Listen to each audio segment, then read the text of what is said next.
नमो बुद्धाय, जय भीम. नमस्कार. मी भीमराव यशवंतराव आंबेडकर या व्हिडिओच्या माध्यमातून महाराष्ट्रातील गंभीर प्रश्न आपल्या समोर मांडत आहे.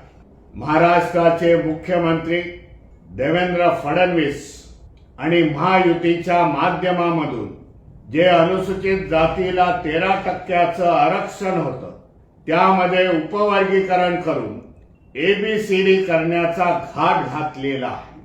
त्याला संपूर्ण 59 जातीचा विरोध आहे.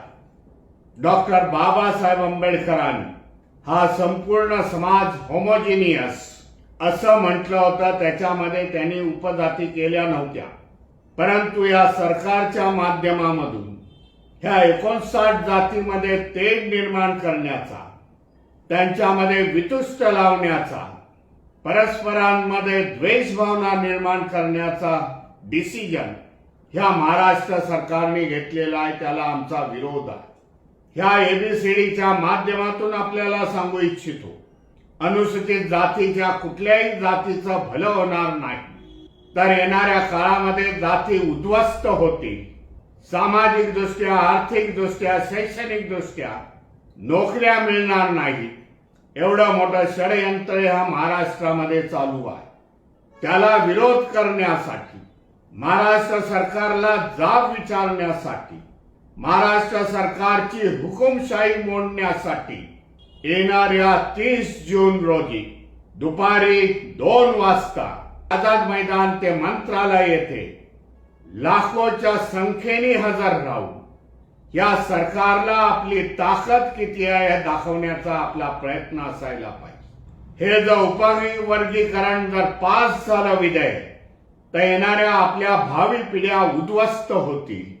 त्याच्यासाठी आपल्याला आता लढावं लागेल. ह्या मोर्चामध्ये जो मोर्चा आरक्षण उपकरण विरोधी संघर्ष समितीच्या वतीने आयोजित केलेला आहे, त्याच्यामध्ये बौद्ध आहे, चर्मकार समाज आहे, रोहिदासी समाज आहे, मातंग समाज आहे, वाल्मिक समाज आहे, गुरव समाज आहे. 59 जाती त्यामध्ये भाग घेणार आहेत. एक अद्भुतपूर्ण असा मोर्चा सरकारला जाब विचारण्यासाठी 30 जून रोजी आयोजित करण्यात आलेला आहे. आपल्या सगळ्यांना कळकळीची विनंती आहे, आपल्या सगळ्या संघटनेचे लोक घेऊन, एनजीओज असतील, संस्था असतील, तरुणांचे स्पोर्ट्स क्लब असतील, जयंत्यांचे संस्था असतील, डॉक्टर बाबासाहेब आंबेडकर जयंती संस्था असतील, त्या सगळ्यांनी ह्या मोर्चामध्ये सामील होणं गरजेचं आहे असं मी समजतो. आणि ह्या उपवर्गीकरणाला विरोध करावासा लागतो. नमो बुद्धाय, जय भीम, जय संविधान.